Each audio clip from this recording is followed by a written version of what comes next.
قرآن مجید فرقان حمید نے میاں بیوی کا جو رشتہ بیان کیا ہے نا، اس رشتے کو آپ سمجھیں جو قرآن پاک نے میاں بیوی کا رشتہ بیان کیا. کہن لباس لکم وانتم لباس لہن.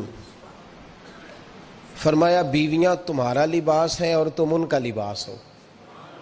وہ تمہارا لباس ہے اور تم. اللہ اکبر، کیسا خوبصورت لفظ قرآن پاک نے. ہن لباس لکم وانتم لباس لہن.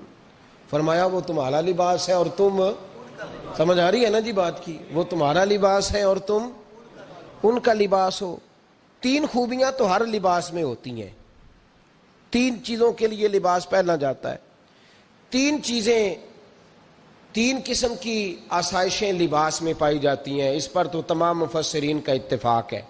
سب سے پہلی چیز، لباس جو ہوتا ہے وہ بندے کو گرمی اور سردی سے بچاتا ہے. سخت سردی میں لباس لے لیں تو بندہ سردی سے بچ جاتا ہے. اس کا مطلب یہ ہوا کہ میاں بیوی ایک دوسرے کا لباس ہیں. اگر بیوی کی طرف کوئی تکلیف آتی ہے تو میاں اس کو بچاتا ہے، اور اگر میاں کی طرف کوئی تکلیف آتی ہے تو عورت اس کو بچاتی ہے. میاں بیوی ایک دوسرے کا لباس ہے. لباس کیا کرتا ہے؟ لباس آدمی کے عیب چھپاتا ہے. اس کے وجود پر کتنے دھبے ہیں، کتنے نشان ہیں، وہ سارے چھپا لیتا ہے لباس. میاں بیوی ایک دوسرے کے عیب چھپانے والے ہوتے ہیں. عیب بتانے والے، رونا رونے والے نہیں ہوتے کہ بی بی جب بھی میکے گئی اس نے جا کے رونا شروع کر دیا. اتنی میں تانگو دوسرا ہے ہی کوئی نہیں. اور خامد صاحب جب بھی ملے انہوں نے ایک ہی راگ الاپنا شروع کر دیا کہ میری کیا بات تھی، مجھے مل کیا گیا ہے، میں کیا تھا، میرے ساتھ ہوا کیا ہے. تو لباس ہیں، ایک دوسرے کا عیب چھپائیں گے. بولیے، ایک دوسرے کا عیب چھپائیں گے، ایک دوسرے کی غلطیوں کی پردہ پوشی کریں گے. اور تیسرا، لباس کا کیا مقصد ہوتا ہے؟ لباس شخصیت کا آئینہ دار ہوتا ہے. لباس آدمی کی اچھی اور خوبصورت طبیعت کا حصہ ہوتا ہے. جو لباس ہوتا ہے وہ انسان کو زینت بخشتا ہے، خوبصورت کر دیتا ہے. داڑھی والا آدمی ننگے سر پھرے تو خوبصورت نہیں لگتا. ٹوپی پہن لے تو بڑا پیارا لگتا ہے. ٹوپی پہنے تو بڑا، اور اگر امامہ باندھ لے تو نور نالا نور ہونا شروع ہو جاتا ہے. اللہ کرے آپ خوش ہو جائیں، آمین تو کہہ دیں. اور اللہ کرے فجر کی نماز آپ امامہ باندھ کے پڑھ لیں، آمین تو کہیں. چلو کوئی جنہ دی داڑھی نہیں انہوں نے رکھنی چاہیے، جنہ دی نہیں ہونا نو موضوع نہیں تھا، پر ہماری بھی مجبوری ہے. داڑھی آ ہی جاتی ہے، ہر موضوع میں شامل ہو جاتی، رکھنی چاہیے. سب یاد رکھیں، لباس آدمی کو زینت دیتا ہے. قرآن مجید کے لفظوں پہ غور کرو. اگر تو شادی کے بعد بیوی کے آنے کی وجہ سے خامد کو سکون نہیں ملا تو اس کا مطلب ہے اس نے گھر کو زینت نہیں دی.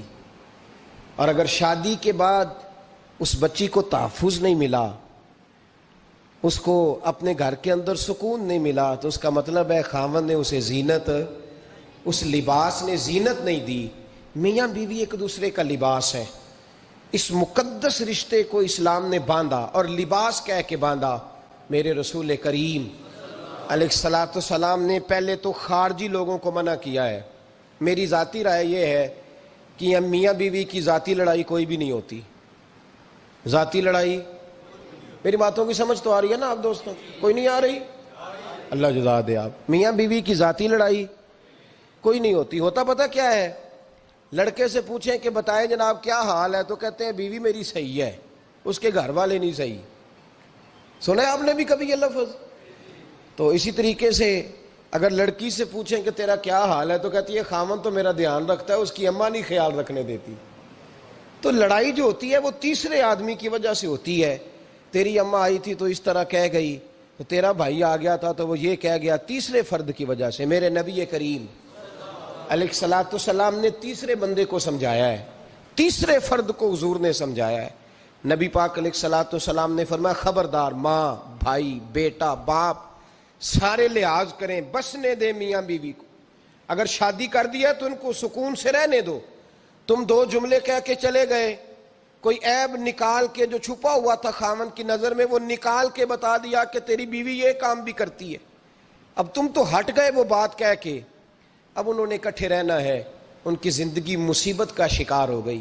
آزمائش میں آ گئے وہ دونوں، ساری زندگی کڑتے رہے، ایک عیب نکال کے لڑکی کے گھر والے لڑکے کا اسے بتا کے چلے گئے تیرے خامد میں یہ عیب پایا جاتا ہے، وہ ساری زندگی کڑتے رہیں گے، تکلیف میں رہیں گے، انہوں نے تو اکٹھے رہنا ہے۔ بتانے والا چلا گیا، میرے رسول کریم صلی اللہ علیہ وسلم فرماتے ہیں لعنتی ہے وہ شخص، لعنتی ہے وہ شخص۔ یا رسول اللہ کون سا؟ فرمایا جو بیوی کو مرد کے خلاف اکساتا ہے اور مرد کو بیوی کے خلاف اکساتا ہے، وہ لعنتی ہے، ملعون ہے، رحمت الہی سے دور ہے وہ شخص۔ انہیں قریب کرنے کی کوشش کر، تو ان کے اندر محبت پیدا کرنے کی کوشش کر۔ میرے نبی کریم علیہ الصلوۃ والسلام نے جب حضرت سیدہ فاطمہ الزہرا رضی اللہ تعالی عنہا اور جناب سیدنا علی المرتضیٰ رضی اللہ تعالی عنہ کی شادی کی تو نبی پاک نے دونوں کے سر جوڑے اور دونوں کے درمیان محبت کی دعا فرمائی، دونوں کے درمیان محبت کی دعا فرمائی۔ اور نبی پاک صلی اللہ علیہ وسلم حضرت فاطمہ کے سامنے جناب علی کے فضائل بیان فرماتے تھے، اور جناب علی آتے تو نبی پاک فرماتے فاطمہ تو میرے وجود کا حصہ ہے، وہ تو میرے جگر کا ٹکڑا ہے۔ تو ان دونوں کے درمیان الفت پیدا، یہ سب سے پہلے تو خارجی لوگ اس بات کا خیال کریں، سب سے پہلے تو خارجی لوگ خیال کریں، توجہ دیں کہ ان کو بکھرنے سے بچائیں۔ اب میاں بیوی بھی سمجھ لیں کہ ہماری ذمہ داریاں کیا ہیں۔ مسند امام احمد بن حنبل میں حضرت ابو درداء رضی اللہ تعالیٰ عنہ سے حدیث مروی ہے، نبی کریم صلی اللہ علیہ وسلم کی بارگاہ میں ایک خاتون نے آ کے عرض کیا یا رسول اللہ صلی اللہ علیہ وسلم مجھے بتلائیے خاوند کا حق کیا ہے۔ یہ جو حدیث سنانے لگا ہوں نا، یہ بیٹی کو سنانی ہے، جا کے یہ ٹیلی فون کر کے بہن کو سنانی ہے، صرف بیوی کو سنانے کی نہیں ہوتی یہ چیزیں۔ یہ حدیث بیٹی کو سمجھائیں، بہن کو سمجھائیں، ان لوگوں کو سمجھائیں تاکہ، اور یہ یاد رکھیں خاوند کے حقوق اگر بچی کے گھر والے اسے سکھائیں نا تو اس کی سمجھ میں جلدی آ جائیں گے، اور بیوی کے حقوق اگر خاوند کے گھر والے اس کو سمجھائیں تو اس کی سمجھ میں بات جلدی آئے گی، وہ خیر خواہ سمجھتے ہیں اپنے رشتہ داروں۔ یہ والی حدیثیں ان لوگوں کو سنانی چاہیے جن لوگوں کا بچہ ہے یا بچی ہے، متعلقہ آدمی حقوق بیان کرے۔ جب متبادل چیز کسی کے سامنے آتی ہے تو وہ کئی دفعہ سمجھتے ہیں کہ خلوص اس میں پورا نہیں پایا جاتا۔ حضرت ابو درداء رضی اللہ تعالیٰ عنہ فرماتے ہیں ایک خاتون حضور کی بارگاہ میں آئی، عرض کرنے لگی یا رسول اللہ صلی اللہ علیہ وسلم میں نکاح کرنا چاہتی ہوں، شادی کرنا چاہتی ہوں، مجھے بتلائیے خاوند کا حق کیا ہے، اگر تو میں ادا کر سکتی ہوں تو میں نکاح کروں، ورنہ میں اس کام سے بچوں۔ میرے نبی کریم علیہ الصلوۃ والسلام نے فرمایا بی بی اگر خاوند کے ناک سے رینٹ نکلے، ریشہ نکلے، پیپ بہے اس کی ناک سے، اور بی بی اپنی زبان سے وہ صاف کر دے تو پھر بھی اس کا حق ادا نہیں ہوتا۔ حضرت ابو درداء کہتے ہیں آنکھ کھول کے اس عورت نے دیکھا تو میرے نبی پاک نے اگلے جملے ارشاد فرمائے، حضور نے فرمایا تو ان باتوں میں حیرت کر رہی ہے، میں اگر خدا کے علاوہ کسی کو سجدے کا حکم دیتا تو میں عورت کو کہتا اپنے خاوند کو سجدہ کرے، میں اس کو کہتا یہ کام کرے۔ میرے رسول کریم علیہ الصلوۃ والسلام نے حقوق کا تعین فرمایا، حقوق کا تعین فرمایا، اور نبی کریم صلی اللہ علیہ وسلم نے فرمایا جو عورت اس حال میں مر گئی، اس حال میں دنیا سے گئی کہ اس کا خاوند اس سے راضی تھا، اس کا شوہر اس سے راضی تھا، اس کا گھر والا اس سے مطمئن تھا، تو میرے نبی پاک فرماتے ہیں جب دنیا سے جائے گی تو رب کریم جنت کا دروازہ کھول کے فوراً ہی جنت میں داخل فرما دے گا، اس کو بغیر روک ٹوک جنت دے دی جائے گی۔ شرط یہ ہے کہ وہ جب دنیا سے جائے تو اس حال میں جائے کہ اس کا خاوند اس سے شکوے نہ کرتی پھرے، شکایتیں نہ کرتی پھرے، شکایتیں نہ کرے۔ ہمارے زمانے میں شکایتیں ہوتی ہیں اور خواتین، عورتیں اس بات کو سمجھتی نہیں کہ اللہ نے جو میرے نصیب میں رکھا تھا اور جو خاوند رب نے میرے لیے پسند کیا تھا وہ اللہ نے مجھے عطا فرما دیا ہے۔ وہ شکوے کرتی ہیں، شکایات کرتی ہیں، اور دوسری عورتوں کو سامنے رکھ کے وہ فلاں کے حصے میں یہ چیز آئی، فلاں کے حصے میں یہ چیز آئی، فلاں کا خاوند یوں کرتا ہے، شکوہ کرتی ہیں۔ میرے رسول پاک علیہ السلام نے فرمایا عورتیں کثرت سے جہنم میں جائیں گی، کثرت سے۔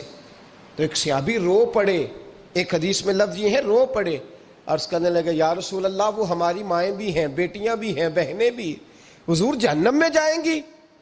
نبی پاک صلی اللہ علیہ وسلم نے فرمایا ایک تو وہ عیب جوئی کرتی ہیں، غیبتیں کرتی ہیں، دوسرا رب کا شکر ادا نہیں کرتی، اور تیسرا فرمایا اپنے خاوند کا بھی شکریہ ادا نہیں کرتی، بات بات پہ ناشکری کرتی ہیں، بات بات پہ ناشکری کرتی، اس سبب سے جہنم میں جائیں۔ عورت کے حقوق کا تعین فرمایا، اور ساتھ ہی میرے رسول پاک علیہ السلام نے مرد کی طرف توجہ فرمائی، اور کیا خوبصورت لفظ ارشاد فرمایا تم میں ہر آدمی اپنے آپ کو اچھا سمجھتا اور اچھا کہتا ہے، ہر آدمی کہتا ہے، لیکن کوئی اگر مجھے آ کے پوچھے گا کہ محبوب آپ کی امت میں اچھا کون ہے، تو حضور فرماتے ہیں میں اسے اچھا سمجھوں گا جو اپنے گھر والوں کے حق میں اچھا ہے، جو اپنی بیوی خیرکم لأہلہ، تم میں سے بہترین وہ ہے جو اپنے گھر والوں کے لیے اچھا ہے۔ اور فرمایا جاؤ میرے گھر جا کے پوچھ لو، وانا خیرکم لأہلی، میں تم سب سے زیادہ بڑھ کر اپنے گھر والوں کے لیے اچھا ہوں، تم میں بہترین وہ ہے جو اپنے گھر والوں کے لیے، بال بچوں کے لیے، بیوی کے لیے اچھا ہے۔ رسول کریم علیہ السلام نے خاوند کو حکم دیا اور ارشاد فرمایا کہ عورت ٹیڑھی لکڑی ہے، بیچاری کو اللہ نے عقل پوری نہیں دی۔ ایک بچہ چھوٹا ہوتا ہے، ہمیں پتہ ہوتا ہے کہ اس کا شعور پورا نہیں، اگر کوئی غلطی کرے تو کیا اسے نکال دیا جاتا ہے گھر سے؟ بولے، چھوٹا بچہ ہے، وہ کئی دفعہ بڑا نقصان کر دیتا ہے، آپ کیا کہتے ہیں؟ اسے مارتے ہیں، کلاڑی لے آتے ہیں اس کے لیے؟ اس طرح کرنا چاہیے، اس کے ابے کو بلا لینا چاہیے، بےزتی کرنی چاہیے پنچایت میں بٹھا کے کہ یہ غلطی کی ہے تیرے بچے نے۔ بھائی دادا یہ کام کرتا ہے؟ بولے نا، کیوں نہیں کرتا؟ وہ کہتا ہے ہمارا بچہ نہ سمجھ ہے، اپنا پوتا ہے، ہمارا اپنا ہے، اگر ہم اس کا باہر نکالیں گے تو بڑا کام غلط ہو جائے۔ لیکن وہی ابا جی جب بہو کوئی غلطی کر بیٹھتی ہے تو پنچایت بلاتے ہیں، لوگوں کے سامنے معاذ اللہ تعالیٰ بڑی کڑوی کسیلی باتیں کرتے ہیں، ایسی باتیں کرتے ہیں کہ جو ان کی بیٹی کے بارے میں کہی جائے تو وہ کبھی پسند نہ کریں، اتنے سخت جملے کہے جاتے ہیں، بیٹی والے کو رسوا کیا جاتا ہے۔ میرے نبی کریم علیہ السلام نے فرمایا یہ ٹیڑھی لکڑی ہے، بیچاری کو اللہ تبارک و تعالیٰ نے اپنی حکمت کے تحت عقل آدی عطا فرمائی ہے، تم اگر چاہو گے سیدھی کرنا تو یہ ٹوٹ جائے گی، سیدھی نہیں ہوگی۔ حضور کیا کریں؟ فرمایا اس کے ساتھ گزارا کرو، اللہ تمہیں اجر عطا فرمائے گا، اس کے ساتھ وقت گزارو، اللہ تمہیں اس کا، یہ ذہن بنانا چاہیے خاوند کو کہ یہ، اور خاوند کی ذمہ داری ہے۔ اعلیٰ حضرت رحمۃ اللہ علیہ نے فتاوی رضویہ کی 24ویں جلد میں بالتفصیل لکھا ہے، آپ فرماتے ہیں خاوند کی ذمہ داری ہے عورت کو کپڑا فراہم کرنا، روٹی فراہم کرنا، رہنے کے لیے گھر دینا، نان نفقے کا خیال کرنا، اور آپ فرماتے ہیں اگر وہ مطالبہ کرے تو ہفتے میں ایک دن اس کے ماں باپ سے ملانے بھی لے جا سکتا ہے، ہفتے میں، جی کوئی نہیں بول دے تسی، ہفتے نہیں، یہ نہیں صحیح لفظ، ہر ہفتے اے سوکھ ہے، کدوں ملان کرنا ہے؟ پاویں نہ بولو، گل جڑی سچی ہو تو سچی ہے، ملان کدوں لے جانا ہے؟